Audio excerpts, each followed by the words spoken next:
Hi, everybody. We are on our fourth recording for Wishtree by Katherine Applegate, and we are doing this recording is chapters 20 to 24.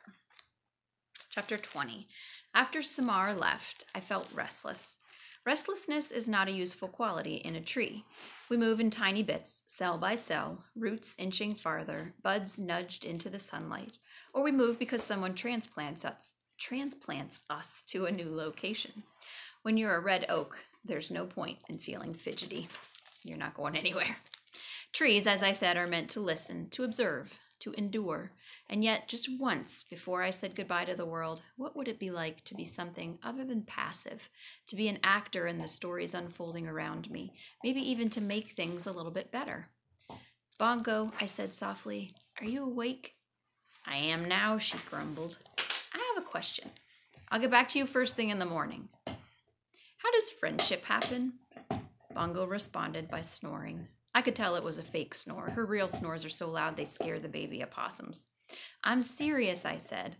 Bongo groaned. I don't know, it just happens. But how does it happen? Friends have things in common, Bongo said. And there you go, your answer in 5 words. See you in the AM, pal. I thought about her reply. But what do you and I really have in common when you get right down to it? With a loud exhale, Bongo flew to the ground. Okay, I'm thoroughly awake now. Thank you very much. What's this all about? Just an idea. Well, here's an idea for you. Ideas are a bad idea, said Bongo, especially if someone's in a busybody mode. I'm looking at you, Red. Back to my question. Why are we friends? Okay, fine. Let me think on it for a minute. Bongo walked in a slow circle around my trunk, considering. I love the way birds move, so unlike trees. We bend with the wind. We're graceful and unhurried. Birds, on the other hand, move in flits and twitches. Their heads whip from side to side as if they've just heard astonishing news. Bongo paused. Well, to begin with, you're my home and I'm your tenant. But that's not really a reason for us to be friends. I've had residents I wasn't particularly fond of. That squirrel, what was his name? Squinch, the one with bad breath? It's not important. I knew it was Squinch. Bongo, I said, please focus. Bongo gazed up at me. We're friends because we're friends, Red. Isn't that enough? Her voice was small and sweet, not her usual get-to-the-point crow tone. You're right, I said, but suppose 2 people needed to be friends. How would you make that happen? Maybe get them together doing something. They yak, share a laugh. Voila, friendship, am I right? I don't like it when you hmming leads to ideas. You can go back to sleep, Bongo. Thanks for talking. You're a good friend. Likewise, Bongo flew back up to her nest. Hey, be sure to let me sleep in. Bongo? Now what? One more thing. Why do you think people can be so cruel to each other? It's not like the rest of us are exactly angels. Last night I saw Agnes eat a whole lizard in one bite. Agnes, the barn owl who lived with her nestlings in my highest hollow, flapped her wings in annoyance. Hey, a girl's got to eat, and you're a fine one to talk, Bongo, she said. Is there anything crows won't eat? My point, Bongo continued, is that the world's a tough place. Doesn't matter if you're a bunny or a lizard or a kid. With that, Bongo started snoring, for real this time, but I was still wide awake. Ma, what's the horrible noise? Came the startled voice of a baby possum. That's just Bongo sleeping, her mother replied. Bongo had been right. I was hatching an idea. She's always said I was a busybody, not to mention an optimist. An optimistic Budinsky. Well, there were worse things. Trees are the strong, silent type. Unless we're not. Chapter 21. Bongo, I said early that morning as the last stars faded like weary fireflies, there's something I need you to do. Does it involve potato chips? Bongo mumbled. No. Then I'd rather sleep. It's about Samar. You promised you'd let me sleep in. I didn't promise. Well, you implied. I want to grant Samar's wish. This roused Bongo. She fluttered down to her favorite branch, the one she'd nicknamed Home Plate. Bongo likes to watch the kids play softball at the elementary school. Red, you don't make wishes happen. You're the place where wishes go. You're like a leafy garbage can. In a good way. For 216 rings, I've sat on my roots and listened to people hope for things. And a lot of times, those wishes never happened, I'm guessing. Bongo tucked a feather into place. Sometimes that's for the best. Remember that kindergartner who wanted a bulldozer? I'm passive. I just sit here watching the world. You're a tree, Red. That's kind of the job description. This is a good wish, and it's a wish I can make happen. I paused. Well, we can make happen. Yeah, I had a feeling that's where this was going. Bongo glided to the ground. Look, I heard Samar's wish. How exactly are you going to find her a friend? You'll see, I said, hoping I sounded more confident than I felt. Red, Bongo paced back and forth. With each step, her head bobbed forward. We've got more serious issues, pal. Francesca's talking about turning you into toothpicks, and your residents are frantic about where they're going to move if that happens. She came close and nudged me fondly. Of course, they're worried about you, too. I know that. Fresh-baked bread poked her head out from under the porch. It was barely dawn, and only the white stripe running the length of her face was clearly visible. I've offered to take in one of the three tree families temporarily, she announced. Preferably the opossums. They're better behaved than the ewes. Well, that's very generous of you, Fresh, I said, but I was interrupted by Big Ewe, the mother of the 3 raccoon babies. She was in my large hollow, grumbling under her breath. I beg your pardon, she exclaimed. You, and you have excellent manners. They're too inquisitive, said Fresh-baked bread, always poking their noses where they shouldn't be, grabbing things with those little paws of theirs. Well, at least they don't stink, Big Ewe cried, and your children have paws last time I checked. Harry Spiders, the mother possum, peeked out cautiously from her hollow. And there's the possum with her babies. Opossums name themselves after things they fear. A stink is in the nose of the beholder, said Harry Spiders. And while I personally think your children have a delightful odor, Fresh, I've already got dibs on the woodpile 2 doors down. Should anything happen to dear Red, she patted me. No offense, love, just thinking ahead, you know. No offense taken, I assured her. I saw that pile first, Big Ewe cried. Share the skunk den, Harry Spiders said. I wouldn't be caught dead in that place, Big Ewe exclaimed. Not now that I know my inquisitive children aren't wanted. Well, they are a bit boisterous, said Harry Spiders. At least my children have spunk, said Big Ewe. Luna, you're pushing my chair here.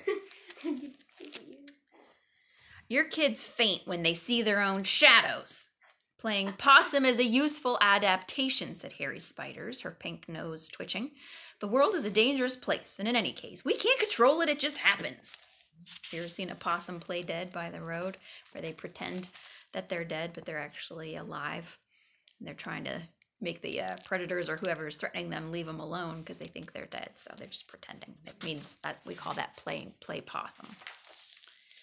If I may interrupt, came a cool voice from my highest branches. It was Agnes. There's a nice-looking linden tree 2 blocks away, just vacated by a gray squirrel family. We're looking at it as a possibility. But there's a tomcat that runs loose there. Collar, no bell, so that's an issue. Also a big slobbery dog. In fairness, all dogs are slobbery, Bongo observed. I really think you should all calm down, I interrupted. Let's not buy trouble. One day at a time, my friends. Who knows what tomorrow may bring? The mothers glared at me. I heard a great deal of sighing. Too much wise old tree, I asked. Too much wise old tree, Bongo confirmed as everyone retreated into their homes in a huff. They're all a bit tense, Bongo said. Worried about your situation. I can see that. I'm worried too, Bongo said in an almost whisper. I know, I said gently, but every cloud has a silver... Red, Bongo interrupted. Sorry. There must be something I can do, Bongo said. You're a good friend, Bongo, but sometimes all you can do is stand tall and reach deep. Red! Sorry, I said again. What will I do without you, Red? Bongo said softly. You'll be fine, my friend, I promise. We both fell quiet. At last, Bongo shook herself, feathers fluffing. In any case, maybe not the best time to be granting wishes, is my point. Seems to me this is exactly the right time, I replied. Bongo groaned her little old man groan. She knew I wasn't backing down, and with that, we began to plan. Chapter 22. We executed plan number 1 an hour and a half later when Stephen headed off to school. He'd gotten only as far as the sidewalk when Bongo drove straight toward his backpack. Poking at the zipper with her beak, she cawed frantically. When crows want to be loud, they can be extremely loud. What? Stephen cried. What is wrong with you, bird? He dropped his backpack to the ground. Bongo landed on the backpack, looking up at him hopefully. Chip, please, she said. Stephen rolled his eyes. Seriously? Hello, Bongo said. Chip, please. Stephen put his hands on his hips. Okay, fine. I've seen you in action, working the bus line. Bongo hopped to the ground as Stephen unzipped his backpack. You rock, she said politely. Stephen pulled out his lunch bag and opened it. Let's see. I've got a tuna fish sandwich, carrot sticks. But before he could say anything more, Bongo plunged into the backpack, grabbed a sheet of paper, and flew skyward. Hey, that's my English homework, Stephen cried. Come back here, you thief. Bongo flew high into my branches and landed with a victorious caw. Stephen stalked around the bottom of my trunk where the yellow police tape encircled me. Please, Crow, he pleaded. I'll give you my whole sandwich, please. Bongo perched on the paper, freeing her beak. No way, she replied. A few more minutes of grumbling and Stephen gave up. Great, he muttered as he grabbed his backpack. Miss Kellerman's never going to believe me when I tell her a crow ate my homework. Chapter 23. When Samara exited her house, it was time for the rest of our plan. She paused, as she always did, to say hello, and Bongo, as she always did, said hello back.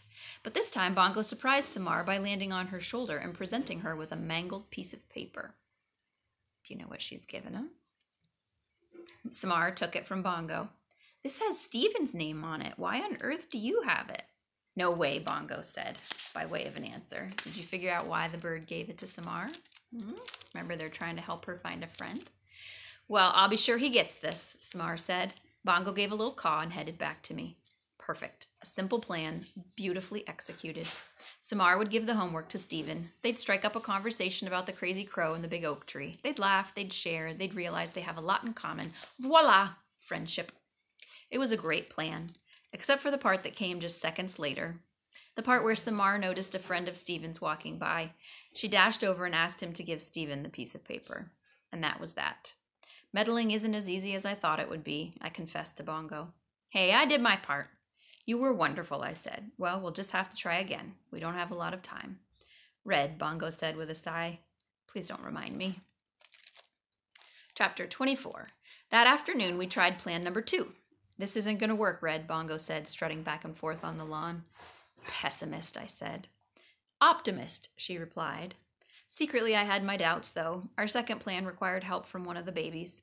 There'd been much bickering over which baby would get to assist us, but then there'd been plenty of bickering ever since Francesca's threat to cut me down. It frustrated me to see my residents, the ones who'd miraculously been getting along so well, turn on one another when faced with a problem.